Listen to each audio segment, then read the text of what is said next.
자네 설계하는 훑어봤네. 전보다 훨씬 나아지긴 했지만 아직도 수정이 필요해. 또입니까? 벌써 6번째 설계안입니다. 이번에는 또 무슨 이유죠? 나도 모르겠네. 그냥 뭔가 아닌 것 같다는 느낌이 들어서. 그런 두루뭉술한 말은 설득력 없습니다. 그럼 어떻게 디자인해야 한다는 거죠? 여기 이 지붕 너무 과하게 튀어나오지 않았나? 뭔가 버섯놈 머리 같아서 말이지. 그리고 이 문도 너무 크지 않나? 내 키랑 비슷하면 될 것 같은데 남은 재료로 방을 몇 개 더 만들 수 있을 거야. 아니, 지붕과 대문은 건축물의 가장 기본적인 표지인데 그걸 없애면 뭐가 됩니까? 영혼까진 아니더라도 건축의 핵심이라고요. 상식이 있는 사람이라면 지붕과 문은 바꾸지 못한다는 건 알 겁니다. 그건 알지만 지금 설계는 영 만족스럽지 못하단 말이야. 조금 더 수정할 순 없겠나? 좋은 생각이 떠올랐네.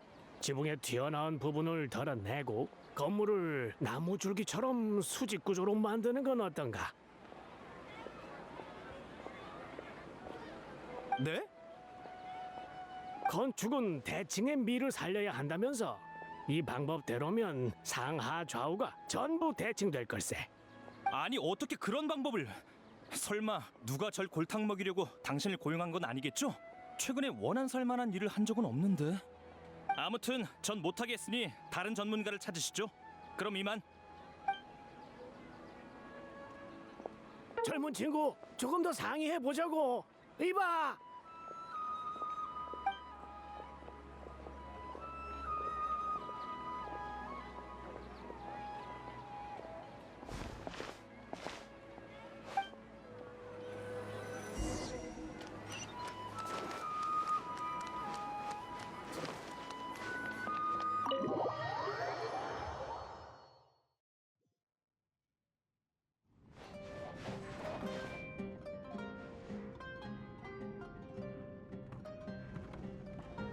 이럴 줄 알았으면 이딴 일은 받지도 않았을 거야.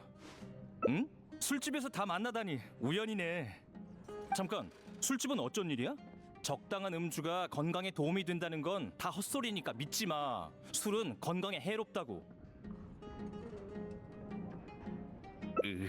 다 지켜본 거야? 싸우기 전에 주변에 지인이 없는 걸 분명 확인했는데. 그래, 걱정해줘서 고마워. 사실 별일은 아니야. 이미 익숙하거든. 성인이니까 스트레스를 받는 건 어쩔 수 없는 일이지. 사장님, 저번이랑 같은 걸로 주세요. 뭐 마실래? 내가 쏠게. 그래, 조금만 기다려.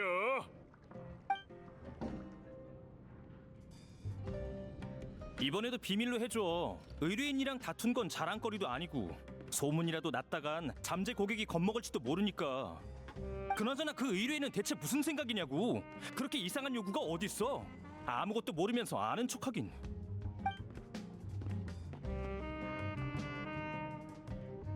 사장님, 한 잔 더요. 오늘 취할 때까지 한 번 마셔볼게요. 좋지.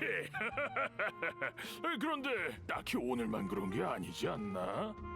의뢰인이 건축에 대해 잘 모르는 건 흔해. 나도 거기에 익숙해졌고. 근데 설계안을 6번이나 수정할 줄이야. 예전이었다면 어림도 없는 일이라고. 하지만 익숙함이란 무감각해지는 거기도 하겠지.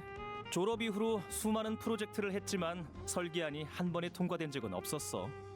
설계안 수정에 많은 시간을 할애했는데 결국 열정도 점점 식어가더라. 예술성은 나한테서 점점 멀어지고 있는 것 같아. 하지만 반대로 다른 사람의 관점을 전혀 고려하지 않고 내 구상대로만 디자인하는 것도 좋은 일만은 아니겠지. 모순됐지만 내겐 현실적인 문제야.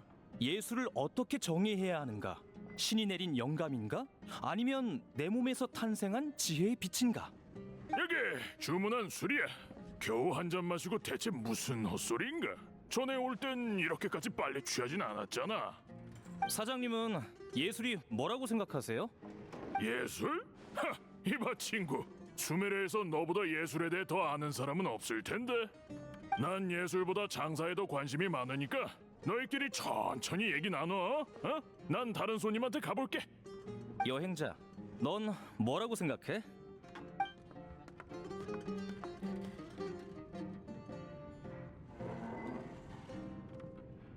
맞아. 예술은 소수의 즐거움이 돼서는 안 돼. 이를테면 내가 디자인한 집이 아무리 정교하다 한들 고객의 마음에 들지 않는다면 고객은 기뻐하지 않겠지. 하지만 타인의 인정을 받기란 쉽지 않고 타협의 결과물은 또 내 미적 기준에 부합하지 않거든.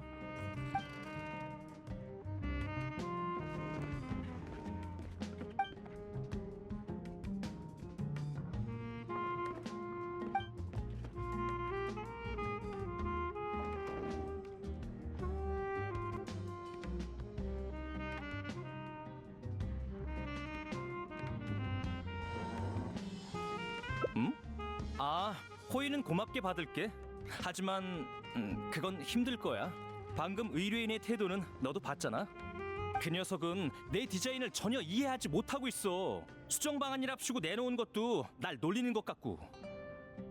그런 고집불통 의뢰인까지 설득할 수 있다면 이번 작품은 더 많은 사람들의 인정을 받을 수 있다는 거지? 일리 있는 말이야. 그 의뢰인의 말을 조금 더 들어보는 것도 나쁘진 않겠네. 좋아. 그럼 가서 한 번 더 얘기해보자. 의뢰인이 평소에 어디 있는지는 알고 있어. 중요한 일부터 해결해야 하니까 술은 여기까지 마시고 바로 출발하자. 계산부터 하고 올게.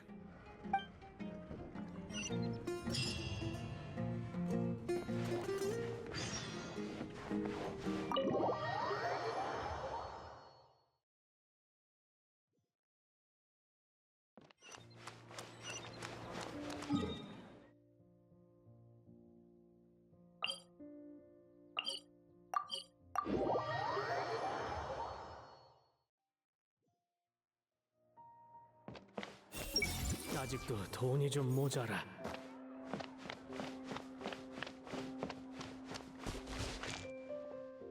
카베, 여긴 어쩐 일인가? 생각이 바뀌어서요. 전에는 말이 심했습니다. 프로젝트에 대해 다시 의논해보죠. 미안하군. 나도 반성했네. 내 요구사항이 자네를 난감하게 만든 건 사실이니까. 자네한테 프로젝트를 맡긴 이상 자네를 조금 더 믿었어야 하는 건데. 이해해줘서 고맙습니다. 서로 신뢰가 생겼으니 드디어 마음 터놓고 대화할 수 있겠군요. 솔직히 이렇게 이상한 의뢰는 처음 받아봅니다. 아직도 당신이 사막에 공공건물을 세울 생각이라는 것만 알지 구체적인 용도에 대해서는 전혀 모르죠.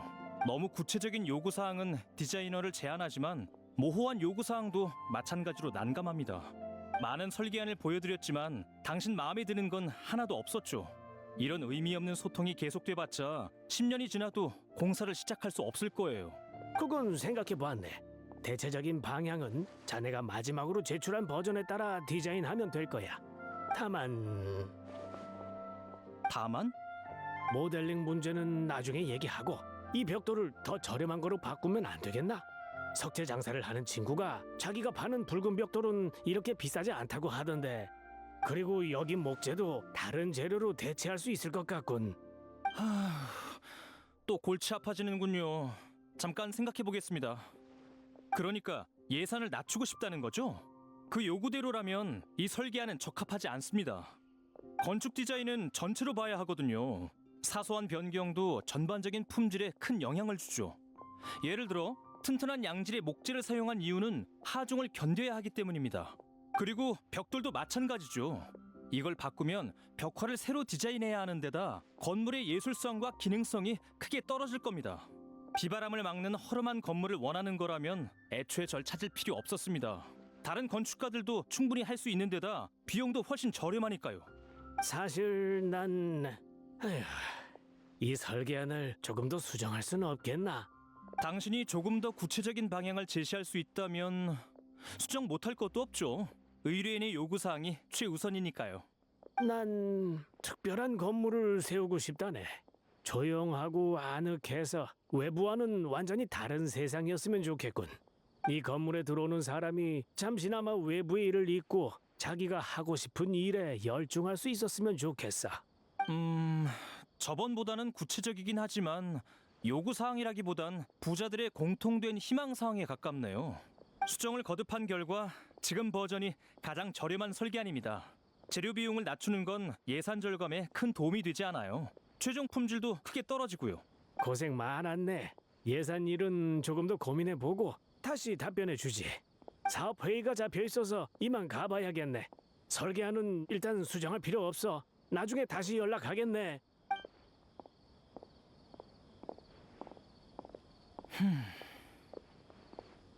나도 느꼈어.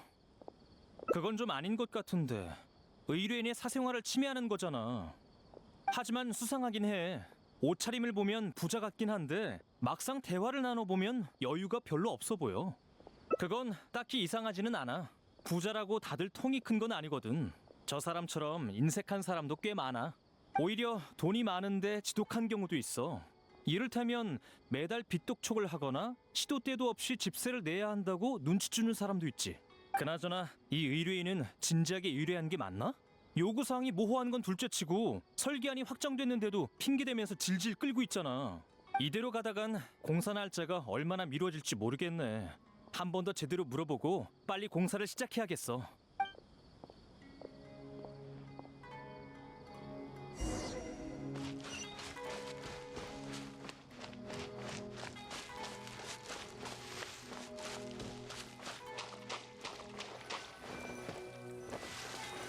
이상하다.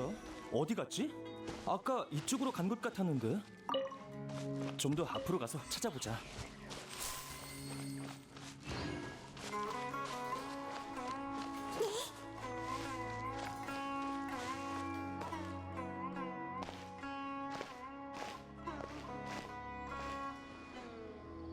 저기 봐봐. 저 사람 바다 위인 것 같은데 옷은 뭐하러 갈아입은 거지? 방금 말했잖아요. 여긴 일꾼이 필요하지 않다니까요. 게다가 연세가 있으시니까 힘쓰는 일도 못 하시겠죠? 사고라도 당했다간 제가 어떻게 책임져요? 걱정 말게. 난 도금여단 출신이라네. 사막에서 평생을 굴렀으니까 체력은 문제 없어. 다른 건 몰라도 힘쓰는 일은 자신 있지. 하역도 할 수 있고 동물 짐꾼도 쫓아낼 수 있다네. 사막의 도금여단 출신이라고요? 도금여단 중에 나쁜 녀석들도 있지만 대부분 그저 생계 때문에 어쩔 수 없이 가입한 거라네. 우린 욕심이 많지 않고 뭐든 최선을 다하지. 그래요? 미안하게 됐어요. 모집 인원이 한정되어 있거든요. 사람이 많으면 저도 감당이 안 되고요. 아니면 다른 사람한테 물어보는 건 어때요? 알겠네. 도금여단 출신이었어? 전에 옷차림은 우림상인 같았는데. 가서 물어보자.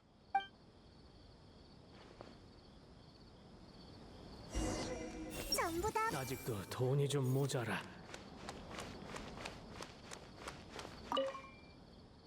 또 만났네요. 자네들이 여긴 어쩐 일인가? 그건 우리가 묻고 싶은 말입니다. 당신은 어째서 우림상인인 척하고 프로젝트를 의뢰하러 온 거죠? 아무 말도 안 할 생각이라면 더 이상 협력할 수 없을 것 같네요. 수상한 의뢰는 받고 싶지 않거든요. 나쁜 짓을 할 생각은 아니었다네. 난 그냥 그래. 이렇게 된 이상 더 숨길 것도 없지. 내가 의뢰한 건물은 내가 지낼 집이 아니라 사막 아이들을 위한 도서관이라네. 도서관? 설마 개인 자금으로 그걸 세울 생각입니까? 그런 건 아카데미아를 찾아야 하지 않나요? 아카데미아에선 앞으로 많은 교육 자원을 사막 지역에 쏟을 예정이라던데요. 지난달에도 적절한 물자를 지원했고. 그래, 그건 나도 알고 있다네. 하지만 내가 하는 일이 아카데미아와 충돌된다고 생각하진 않아. 사막은 크거든. 아카데미아가 최선을 다해 지식을 전파한다 해도 사막과 우림의 격차를 줄이려면 몇십 년, 몇백 년이 걸리겠지. 앞으로 아카데미아의 태도가 바뀔지도 모르는 일이고 위에서 은혜가 떨어지기를 바라기만 한다면 사막의 백성들은 영원히 고개를 들 수 없을 거야. 난 인생의 끝자락에서 사막 주민의 신분으로 뭔가를 하고 싶다네. 자네들이 내가 사막 출신이라는 걸 눈치챌까봐 숨긴 걸세. 난 줄곧 사막에서 지내서 우림에 아는 사람이 없다 보니 신중해야 했지. 신분까지 위장해서요? 그렇게 신중할 것까진... 잠깐, 혹시 당신도 전에 사기당한 적 있어요? 수메르성에 도착했을 때까지만 해도 돈이 꽤 있었다네. 그래서 건축가를 찾아 프로젝트를 의뢰하려고 했지. 근데 의뢰를 받은 사람은 내 돈을 받자마자 그대로 사라졌다네. 나중에야 이쪽 업계는 사기당하기 쉽다는 걸 알게 됐지. 돈만 받고 사라지는 경우도 있고 일부러 비싼 재료를 사용해서 이득을 취하는 경우도 있다더군. 수메르성에서 한동안 머물면서 알아본 결과 자네가 가장 유명한 건축가라는 걸 알게 됐지. 자네라면 돈 떼먹는 일은 없을 것 같아서 의뢰한 거라네. 그런데 내가 사기당한 건 어떻게 한 건가? 아무한테도 얘기한 적이 없을 텐데. 추측입니다. 저도 얼마 전에 사막에서 프로젝트를 할 때 사기를 당했거든요. 어떤 녀석이 사막의 허름한 집에서 지내고 있더라고요. 하중 벽이 곧 무너질 것 같아서 새로 지어주겠다고 제안했죠. 그랬더니 돈이 없다더군요. 그래서 돈을 좀 빌려주고 현지 상회에서 석재와 목재를 사오라고 했죠. 근데 그 돈을 도박으로 전부 날리지 뭡니까? 나중에 또 다른 핑계를 대면서 2번이나 돈을 더 빌려갔습니다. 그때까지만 해도 의심하지 않았는데 어느 날 녀석이 용병 몇 명을 불러서 집에서 매복하고 있더군요. 그 자식은 내가 타지에서 온 아카데미아 학자라서 딱 봐도 봉처럼 보였다고 했죠. 젠장, 봉이라니! 그런 일이 최근 종종 발생하긴 했지. 사막인의 평판은 그런 녀석들 때문에 엉망이 된 거야. 내가 대신 사과하겠네. 괜찮습니다. 당신도 묘론파 학자한테 사기를 당한 것이니 학파를 대표해 사과드릴게요. 이런 일은 지역이랑은 상관없어요. 처음 방문한 사람은 표적이 되기 쉬우니까요. 맞아요. 어디든 좋은 사람이나 나쁜 사람은 다 있죠. 사기꾼들의 논리를 이해할 수는 없지만 어쩔 수 없는 현실이니까요. 너무 멀리 나갔네요. 본론으로 돌아가죠. 그러니까 일부러 비싼 재료로 이득을 취할까봐 각종 핑계를 대면서 수정을 요구한 겁니까? 처음에는 그랬지만 나중에 보니까 날 속이는 것 같진 않더군. 하지만 안타깝게도 난 자네의 설계안을 실현할 돈이 부족하다네. 조금 절감하면 비용을 맞출 수 있을 것 같았지만 자네는 추구하는 게 있더군. 나도 자네의 디자인이 마음에 들었고 그래서 다른 방법으로 문제를 해결하기로 했지. 요즘 계속 일거리를 찾고 있거든. 늦어도 다음 달이면 돈을 모을 수 있을 걸세. 돈을 모은다니 모든 돈을 이 프로젝트에 탈탈 털어넣을 생각입니까? 그러다가 사고라도 생겨서 돈이 필요하면 어쩌려고요? 거기까지는 생각 안 해봤다네. 사실 나 정도 나이가 되면 무슨 일이 생겨도 사고는 아니지. 난 죽기 전에 도서관을 세워서 아이들이 책을 읽고 사막인들이 글과 기초 지식을 배우기를 바란다네. 얼마 전 아카데미아에서 자질 있는 사막인을 받기로 했다는 소식을 들었지. 좋은 일이긴 하지만 평생을 사막에서 살다 보니까 기쁘기도 하고 걱정되기도 해. 사막의 상황은 사막인이 가장 잘 알지.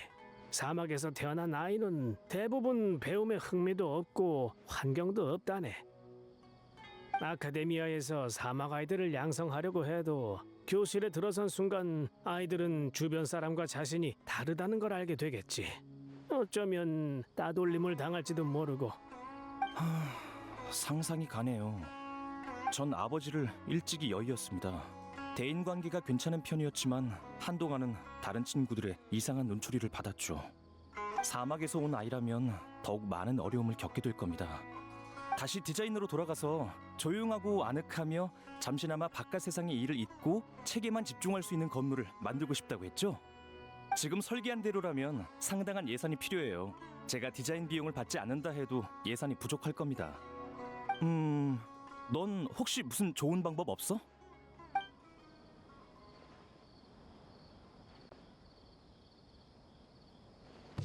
새로운 스타일? 어디 보자. 대부분의 디자이너는 원가 절감을 위해 인테리어를 빼고 가장 기본적인 단층집으로 디자인하겠지. 하지만 난 그게 최선책이라고 생각하지 않아. 예술성의 우선순위가 뒤로 밀리는 경우는 잦지만 장기적으로는 좋은 일이 아니야. 특히 도서관은 심미관이 형성적인 아이들을 대상으로 한 건물이기도 해. 미학을 제거한 디자인은 성장하는 아이들에게 아름다움을 감상할 권리를 박탈하는 것과 다름없어. 바다위 씨, 제 생각도 당신과 같습니다. 설계안을 간결한 스타일로 수정하면서도 기본적인 미학은 포기하지 않아야 하니까 아치나 석조 기둥은 사용할 수 없겠군요. 참고 대상이 많지 않네요. 인테리어가 아닌 다른 부분에서 예술성을 부각하려면 배치와 윤곽, 색상에서 차가 나는 수밖에 없겠습니다. 그래도 정말 괜찮겠나? 상식적으로 어려운 정도예요. 절 찾아온 걸 다행이라고 생각하세요. 다른 건축가라면 진작 포기했을 겁니다. 영감은 떠올랐는데 현장 답사를 다녀와야 할 것 같군요. 도서관을 어디에 지을 생각이죠? 구체적인 위치를 알려주시죠. 아루마을일세. 내 고향은 아니지만 그곳에 세우는 게 효과가 좋을 것 같더군. 좋습니다. 우린 아루마을에 다녀오죠. 내가 도울 수 있는 일은 없나? 줄곧 자네에게 폐만 끼쳤는데 또다시 대대적으로 설계안을 수정하게 하다니 정말 면목이 없네. 어디 보자. 당신은 도금여단 출신이니까 우리랑 같이 아루마을 주변에 마물을 소탕하는 게 좋겠군요.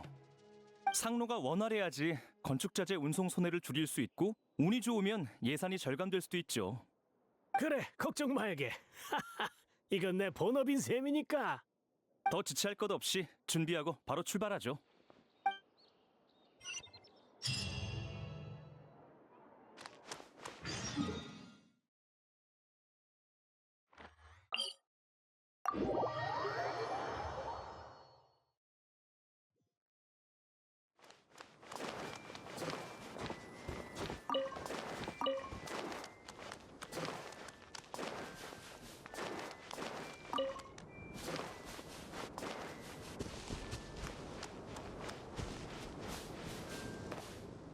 카라반 수도원에서 아루마을로 건축 자재를 운송하려면 아마 이곳을 거치게 될 거예요.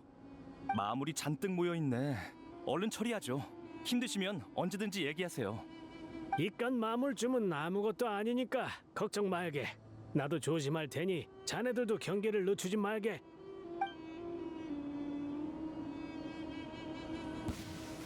윤력, 주술, 윤력. 헤이 샷 헤이 전부 다 보인다고.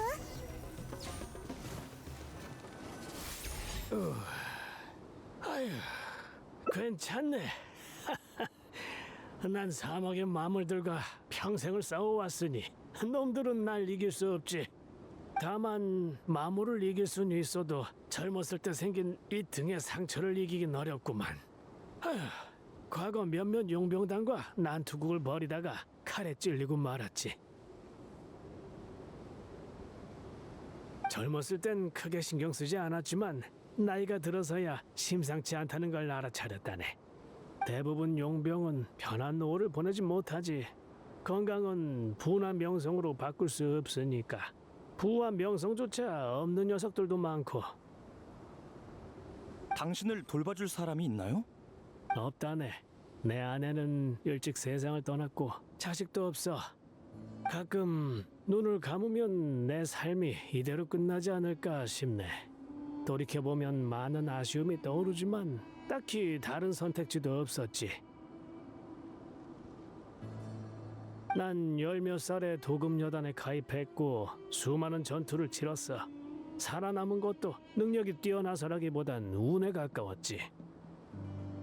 그래서 가능하다면 사막 출신의 아이들이 나처럼 살지 말고 좀 더 많은 선택지가 있기를 바란다네.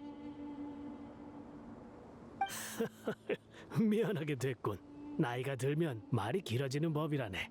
마물은 거의 다 처리했으니까 이제 아루마을로 출발하지.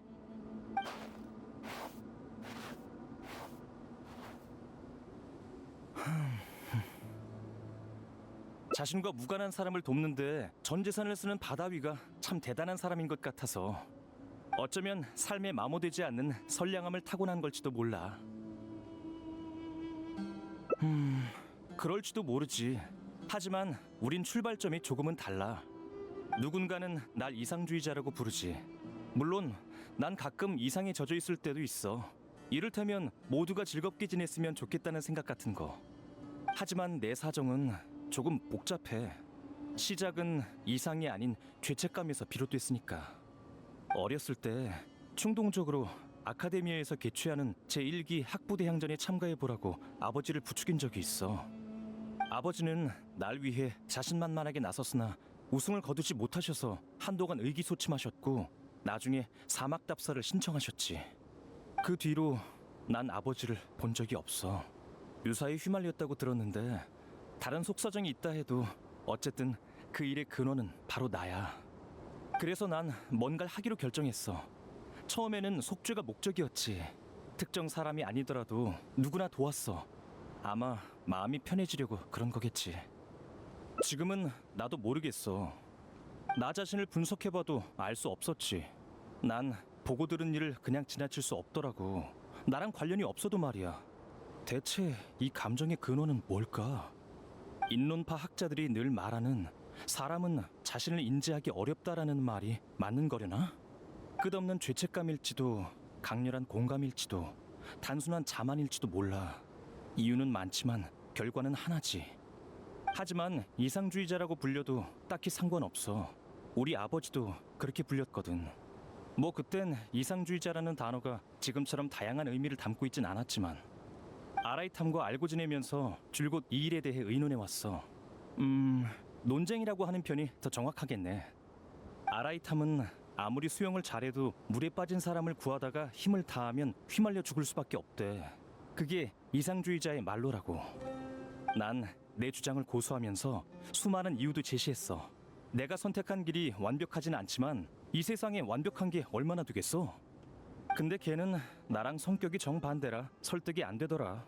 녀석이 그런 상황에 부딪히면 아마 강가에 서서 타인의 운명을 존중해야 한다 같은 말이나 하겠지. 하지만 봐봐. 비 오는 날이 있으면 맑은 날도 있듯이 사람도 마찬가지야.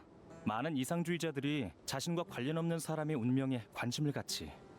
그러니 내가 힘이 다하는 날이 오면 누군가가 날 이끌어줄 거야. 아마 있겠지? 아니지. 그런 사람이 있긴 했어. 됐어. 진짜 물에 빠진 상황을 말하는 것도 아니고 게다가 난 아카데미아에서 교양 과목으로 수영을 배웠는걸. 얕보지 마. 어찌됐든 술집에 있을 때보단 기분이 나아졌어. 창작 영감도 계속 떠오르고 있고 이번에는 완전히 새로운 스타일을 창조해낼지도 모르겠네. 자, 아루마을로 가자.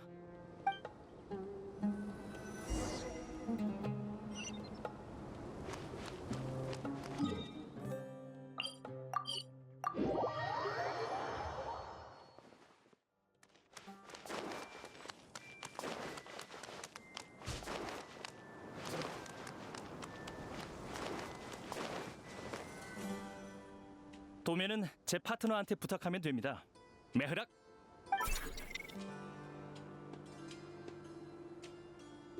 이건 제 도구함입니다. 고대 기계의 코어로 제작했죠. 지능이 높지는 않지만 꽤 유용해서 많은 일에 도움이 돼요. 지금부터 메흐락과 함께 적합한 건설 장소를 찾고 디자인에 착수할 계획이에요. 여행자? 아는 사람이야? 안녕하세요. 묘론파의 카베 씨 맞죠? 들어본 적 있어요. 전 세타르라고 해요. 현재 사막 지역의 교육 지원 사업을 추진하고 있죠. 교육 지원이라. 그럼 이 주변에 대해 잘 알고 있겠네요? 잘 알고 있다고 장담은 못하지만 궁금한 점이 있다면 최대한 답변해 드릴게요. 전 바다위 씨의 부탁을 받고 사막에 도서관을 세울 생각이에요. 프로젝트의 전반적인 방향은 결정됐지만 세부 사항은 실제 상황에 따라 결정해야 하거든요. 무료로 이용할 수 있는 도서관인가요? 물론이지. 난 사막 아이들이 책을 읽기를 바라고 있다네. 잘 됐네요. 아이들도 분명 기뻐할 거예요. 요즘 종이책도 부족하고 책을 볼 곳도 없어서 걱정이었거든요. 그럼 이 주변에 독서에 관심 있는 아이들이 몇 명이나 되죠? 마을에는 일상 소음 외에 다른 소음은 없나요? 그리고 최근 이 일 때 붕괴 사고가 일어난 적은 있나요? 바람 침식이 가장 심각한 곳은 어디죠?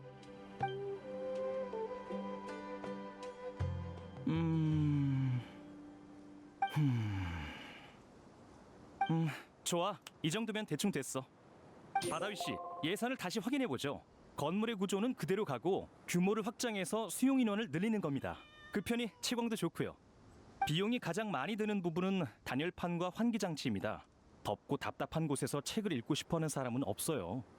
내부 가구 배치는 대폭 수정했으니 이건 나중에 다시 얘기하고 일단 두 가지 설계안을 생각해봤는데 둘 다 단순한 스타일이고 외부 환경과 뚜렷이 구분되죠. 최종 견적은 저번 버전의 70% 정도입니다. 완공까지 대략 반년 정도가 걸릴 것 같아요. 메흐락이 계략도를 완성했어요. 자, 문제 없으면 이 설계안에 따라 추진하죠. 영감은 자연스럽게 떠오르는 거야. 난 단지 그걸 그려내는 것뿐이고. 참, 네 권유와 조언이 없었다면 이렇게 빨리 새로운 스타일을 떠올리진 못했을 거야. 업계 관례에 따라 네 이름으로 이 디자인 스타일을 명명하는 게 좋겠어. 여행자 스타일 어때? 이제 남은 건 다 같이 이 건물이 준공돼서 열릴 날을 기대하는 거겠어.